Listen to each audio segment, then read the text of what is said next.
अस्सलाम वालेकुम हाज़रीन एंड नाज़रीन, वेलकम टू एक और रिएक्शन चैनल के अंदर। मैं आपको खुशामदीद कहता हूँ। ये वाली जो यूट्यूब चैनल इसमें खाली रिएक्शन होता है आप लोगों के लिए, तो आप पूरी वीडियो देखते रहें, खुश रहें, ठीक रहें और बढ़िया रहें। गाइस, वीडियो शुरू करने से पहले वही छोटी सी जो गुजारिश मेरी होती है, सब्सक्राइब, लाइक, शेयर बटन जो भी करना चाहें आप कर सकते हैं।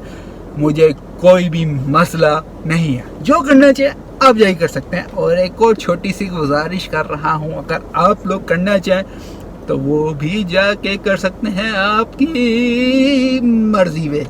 सो गाइस, वो ये है कि मेरे को यूट्यूब चैनल है, डिस्क्रिप्शन में लिंक मौजूद है, अगर आप ज्वाइन करना चाहें ज्वाइन कर सकते हैं। हम ब्लॉगिंग वगैरह करता हूँ। अब बात करते हैं आपसे वीडियो के मुतालिक। यानी ये बात है कि जो अफ्रीका के जो लोग हैं वो ज़्यादा हिंदू में कन्वर्ट हो रहे हैं, यानी क्रिश्चियन से हिंदू में अपना मज़हब तब्दील कर रहे हैं। तो वीडियो देखते हैं क्या है सारी वीडियो, उसके बाद हम करेंगे रिएक्शन। तो पूरी वीडियो देखते हैं क्योंकि रिएक्शन भी देखना आप लोगों के लिए ज़रूरी है।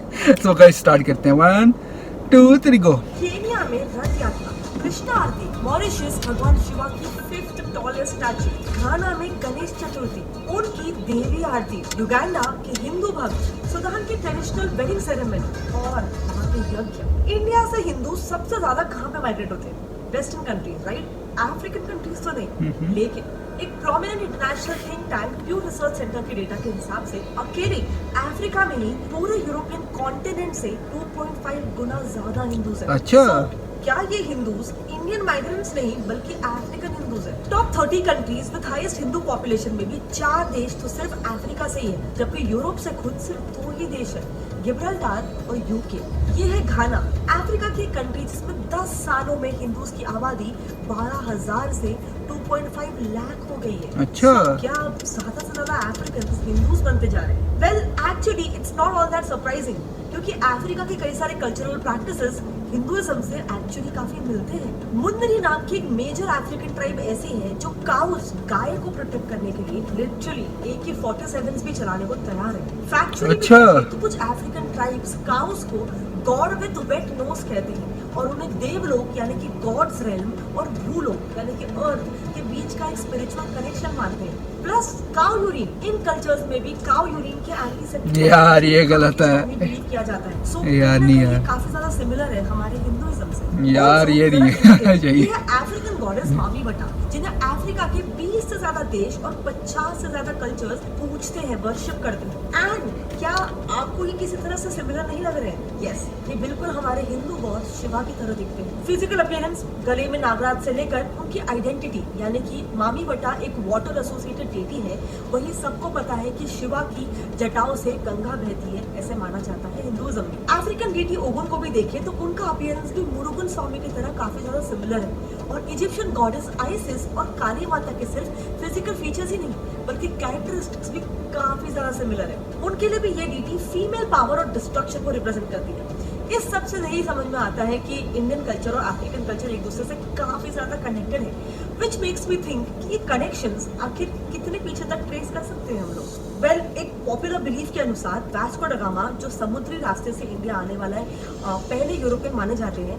दरअसल उसे अफ्रीका में मौजूद एक गुजराती ट्रेडर इंडिया तक लेकर आए थे, ऐसा माना जाता है। सही। ये तो एक पॉपुलर काफी अच्छी गाइस नॉलेज दे रही है, हिस्ट्री यानी हिस्ट्री के बारे में बता रहे हैं। काफी अच्छी। अफ्रीकन रिलेशंस तो सेंचुरीज ओल्ड है, इतना कि कुछ अफ्रीकन ट्राइब्स तो खुद को भगवान राम के बेटे कुश के डिसेंडेंट्स मानते हैं और खुद को कुशाइट्स ये कहते हैं। एक्चुअली जब एक इंडियन मंक स्वामी कृष्णानंदा इथोपिया के किंग हेली सेलेसी से मिलने गए थे और उन्होंने किंग को रामायण गिफ्ट की, तब किंग हेली ने उस बुक को देखते हुए तुरंत कहा कि उन्होंने तो ये बुक ऑलरेडी पढ़ चुकी है क्योंकि वो खुद एक कुशाइट है। सो ये सबसे ये बात तो तय है कि अफ्रीकन कंट्रीज और इंडिया के बीच में कुछ क्लोज रिलेशंस थे एंड हो सकता है ट्रेडिंग भी होता था। नाउ ऑब्वियसली उन दिनों हम सब जानते हैं समुद्री पोर्ट्स के जरिए ट्रेडिंग होती थी, जिसमें ऑफ कोर्स जान माल हर चीज का बहुत ज्यादा खतरा होता था। बट आज आप घर बैठे स्पोर्टी को इस एप्लीकेशन पर ट्रेडिंग करके पैसे कमा सकते हो, और वो भी स्टॉक मार्केट और कंपनी शेयर के बजाय अपने फेवरेट खिलाड़ी पर ट्रेड करके। देखो,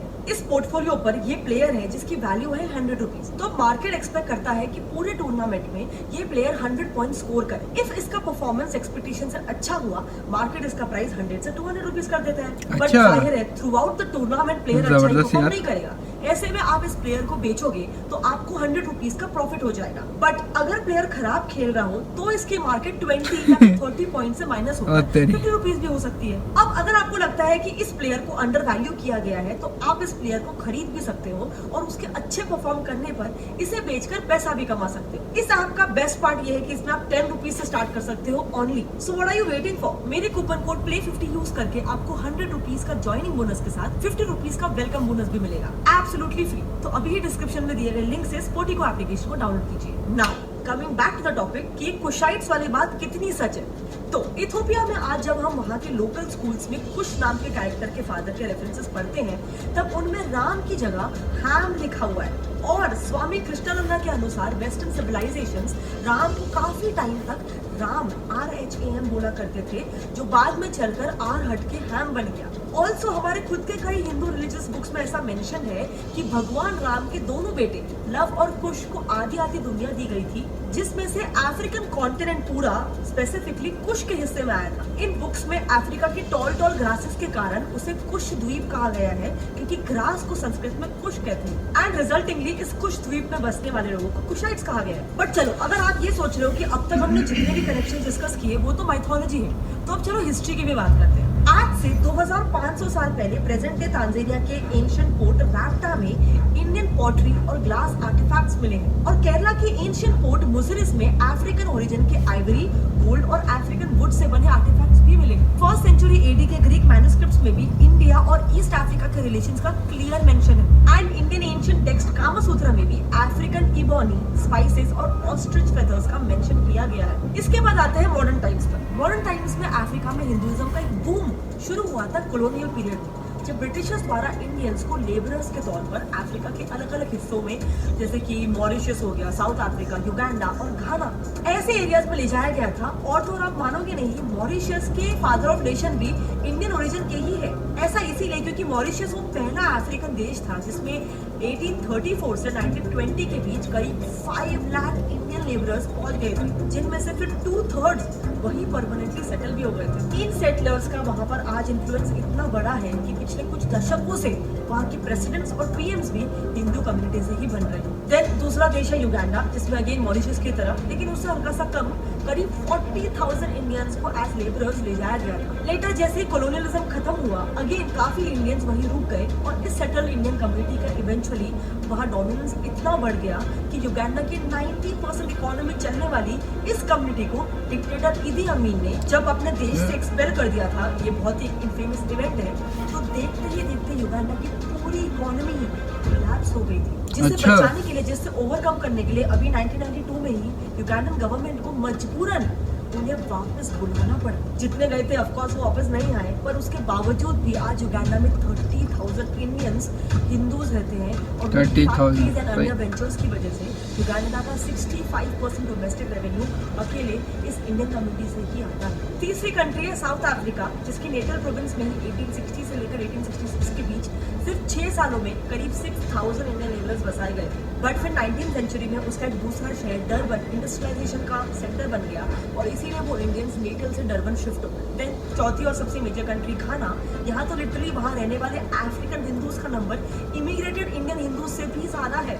इनके बनने की शुरुआत हुई थी वर्ल्ड वॉर 2 के दौरान, जब ब्रिटिशर्स की तरफ से लड़ रहे इंडियन सोल्जर्स वॉर के बाद वहाँ पर जाकर परमानेंटली सेटल हो गए थे। वहाँ सेटल होते वक्त ये सोल्जर्स ऑफकोर्स अपने रिलीजन को भी वहाँ पर साथ लेके चले गए। बट फिर हुआ ये कि क्योंकि वहाँ पे लोगों को फोर्सफुली हिंदुइज्म में कन्वर्ट करने की कोशिश नहीं की गई, अपने आप धीरे धीरे वहाँ के लोकल्स भी हिंदुइज्म से काफी अट्रैक्ट और इन्फ्लुएंस होने लगे। एंड यही वजह है कि इस देश में हमें हमारे सबसे इंपॉर्टेंट क्वेश्चन का जवाब भी मिलेगा कि अफ्रीकन्स को आखिर हिंदुइज्म अपनाकर क्या मिल रहा है। क्योंकि मिशनरीज की तरफ कन्वर्ट होने के लिए अफ्रीकन्स को पैसे बांटने का पर्सनली हमें कोई प्रूफ नहीं मिला। एंड इसलिए जब हमने हल्का सा और रिसर्च किया, वी गॉट दिस इन्फॉर्मेशन।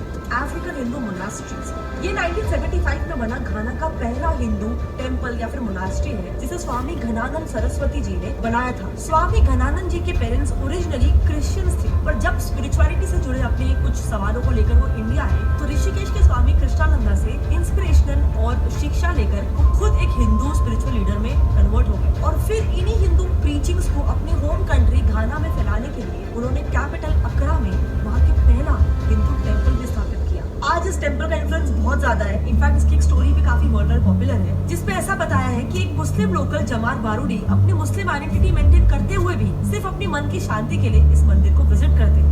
अब ये अच्छी बात अफ्रीकन नहीं है। बन रहे हैं, अगर इस पर हल्का सा और सोचे तो ऐसा भी हो सकता है शायद कि कुछ लोगों के लिए ये सिर्फ एक रिलीजन नहीं है, बल्कि रेसिज्म को रोकने का भी एक तरीका है। भक्ति तीर्थ स्वामी के जरा ये स्पीच सुनिए। Is simply being used by the soul. If we develop that genuine understanding, then there is no difficulty in you having a white coat or he having a red coat or me having a black coat. These distinctions no longer become such a dominant factor in one's life. Clearly वो भगवद गीता की मदद से ज्यादा socially accepted feel करते हैं और इसीलिए वो इसी की मदद से रेसिज्म को खत्म भी करना चाहते हैं। ऑल्सो अगर ओवरऑल देखा जाए तो एक और एक पर्सपेक्टिव है, हर एक इंडियन फॉरेन कंट्री में इंडिया का गुडविल एम्बेसडर होता है। एंड लकीली अगर हम मॉडर्न हिस्ट्री की बात करें तो पिछले 250 इयर्स से इंडियंस दूसरे कंट्रीज में बसते आए हैं एंड ओवर द पीरियड वो उन देशों की मोस्ट सक्सेसफुल एंटरप्रेन्योर्स भी बने। सो क्या ऐसा नहीं पॉसिबल है कि जैसे वेस्टर्न कंट्रीज को सक्सेसफुल मानकर हम इंडियंस उनकी हर एक चीज को रेप्लिकेट करने की कोशिश करते हैं? क्या वैसा ही कुछ इफेक्ट अफ्रीका के सक्सेसफुल इंडियन डायस्पोरा का वहाँ के इंडिजिनस पॉपुलेशन पर नहीं हो रहा हो सकता? ये भी तो one of the major reasons हो सकता है कि अफ्रीकन हिंदुइज्म को अपना रहे हैं। अब ऑनेस्टली ये प्योरली एक थॉट है, लेकिन मैं जानना चाहती हूँ कि इस पर आपका क्या कहना है। आपके जो भी ओपिनियंस है कमेंट सेक्शन में प्लीज शेयर करें। Reaction time guys. रिएक्शन करने से पहले एक छोटी सी गुजारिश मिलेगी, यूट्यूब चैनल अगर आप ज्वाइन करना चाहिए ज्वाइन कर सकते हैं। अब गाइस आते हैं रिएक्शन की तरफ। रिएक्शन वीडियो बड़ी ज़बरदस्त थी और जो उन्होंने जो पूरी हिस्ट्री बताई है, पहले तो उनको दाद देनी पड़ेगी सिस्टर को, बहन को मेरी, कि वो उसने सारे पहले रिसर्च किए, रिसर्च करने के बाद फिर सब कुछ बताया उन्होंने। उनको बड़ी दाद, उनके पास बड़ा यानी दिमाग है, बड़ी नॉलेज है उनके पास रहती होगी, जो उन्होंने ये सब कुछ पहले देखा फिर बताया।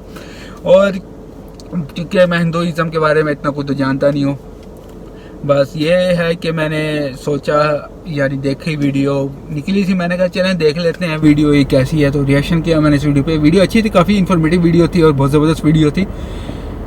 गाइस आप लोगों को कैसे लगी मुझे लाजमी बताना, कि इसमें इतना कुछ रिएक्शन करने का बनता नहीं है गाइस, क्योंकि अगर मैंने कुछ ऐसा बोल दिया तो हो सकता है आपको दुख हो या कुछ भी हो, तो इस वजह से मैं इतना कुछ बोलूँगा नहीं इस वीडियो पे। बस मैं ही कहूँगा वीडियो बहुत अच्छी थी, इन्फॉर्मेटिव वीडियो थी, बड़ी हिस्टोरिकल वीडियो थी, क्योंकि मैंने हिंदुइज्म के बारे में इतना कुछ पढ़ा हुआ नहीं हूँ, कुछ मैं जानता नहीं हूँ, लेकिन मैं पढ़ सकता हूँ बुक वगैरह। इसमें कुछ भी ऐसा नहीं है।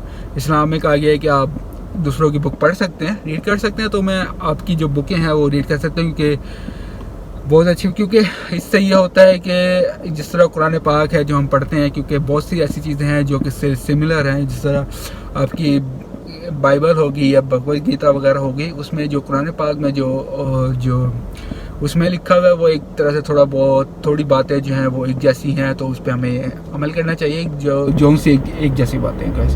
बाकी वीडियो बड़ी ज़बरदस्त इन्फॉर्मेटिव वीडियो थी, उम्मीद है कि आपको पसंद आई होगी गाइस। आपसे मिलते हैं अपनी अगली वीडियो में, बहुत सारा ख्याल रखेंगे, दुआ में याद रखें।